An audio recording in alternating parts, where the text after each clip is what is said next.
današnji dan je bil veliko bolj uspešen zame kot včerajšnji. Tudi veliko bolj sem se počutila na vodi. Sicer moram reči, da kvalifikacijske vožnje, polfinalne so bile slabše. Mogoče malo zaradi tega, ker so bile izbirne tekme in sem vedela, da moram imeti nekako tako še zmer konstantno vožnjo brez neke velike napake, ker pač s veliko napako se lahko oddaljim od najboljših.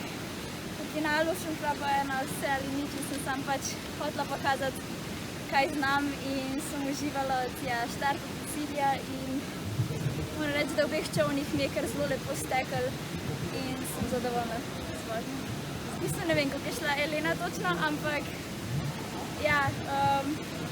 se mi zdi, da sem že tako na začetku, nekje na sredini proge se mi je zdelo, da mi čoln teče in da gre tako, kakor si želim in najbrž bi se dal še pač popraviti, ker sem imel takej popraviti, samo moram reči, da zdaj sem kar zadovoljna in da tako večje napake sigurno ni bilo. Meni se zdi, da zmeraj, ko končaš z neko dobro tekmo, ti da potem na naslednjem štartu več upanja, več samozavesti in definitivno bom lažje štartala na naslednje izbirne.